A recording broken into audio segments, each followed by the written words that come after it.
اور شوہر پر بھی لازم ہے کہ کم سے کم مہینے میں ایک مرتبہ، کم سے کم مہینے میں ایک مرتبہ بیوی کو اس کے ماں باپ کی زیارت اور اس کی ملاقات کی اجازت دے۔ اگر ہر ہفتہ دے اور اچھی بات ہے، لیکن کم سے کم مہینے میں ایک مرتبہ تو ملاقات کے لیے جو وہ اجازت دینی چاہیے، کیونکہ ماں باپ سے سب کا تعلق ہوتا ہے اور محبت بھی ہوتی ہے۔ تو جو لوگ سالہ سال نہیں بھیجتے وہ بھی ظلم کرتے ہیں یہ، اور جو ہمیشہ کے لیے وہی جو وہ چھوڑ دیتے ہیں وہ بھی ظلم کرتے ہیں۔ اعتدال ہونا چاہیے۔ تو ہوا یہ کہ انہوں نے کہا ٹھیک ہے آپ کی جو مرضی، آپ کی مرضی جو ہے۔ اب اس میں وہ چلے گئے، اس میں ہوئے ان کے والد بیمار ہو گئے، اور کسی نے کہا کہ آپ کے ابا بیمار ہو گئے تو آپ عیادت کے لیے آ جائیں۔ انہوں نے کہا میرے شوہر نے منع کیا ہے، ایک کام کرتے ہیں حضور سے پوچھ لیتے آقا کیا کہتے ہیں۔ ان کی خوش نصیبی تھی کہ آقا کریم صلی اللہ علیہ وآلہ وسلم ظاہری طور پر ان کے درمیان موجود تھے، تو ایک قاصد کو بھیج کر کے کہا کہ بھئی شوہر نے منع کیا، باپ ہو گیا بیمار، کیا کریں؟ تو اللہ کے حبیب نے فرمایا صلی اللہ علیہ وآلہ وسلم کہ شوہر کی اطاعت اس پہ لازم۔ وہ نہیں گئی۔ پھر اس کے بعد کسی نے چند دنوں کے بعد یا کچھ دیر کے بعد یہ بات بتائی کہ وہ بہت سیریس ہو گئی، بچنے کی امید نہیں ہے۔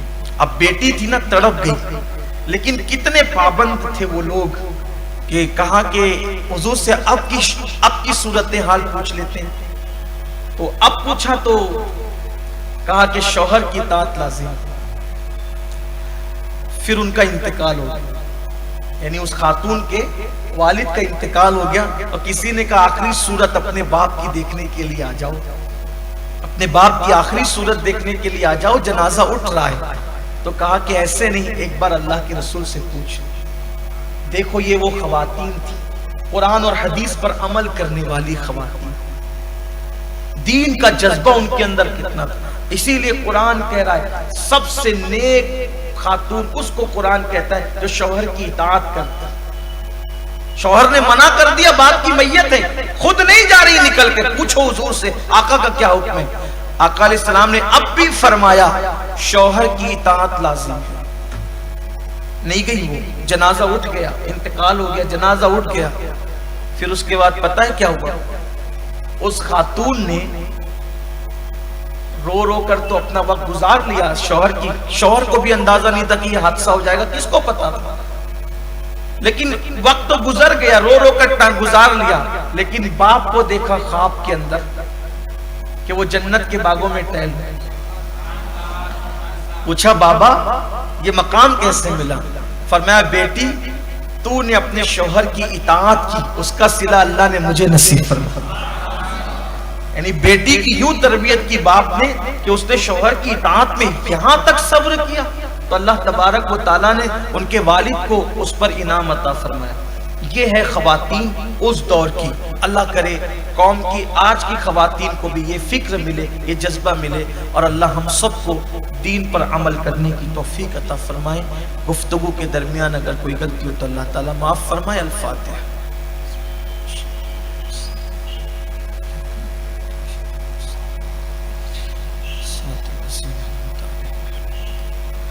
ان اللہ وملائکتہ یصلون علی النبی یا ایھا الذین آمنوا صلوا علیہ وسلموا تسلیما۔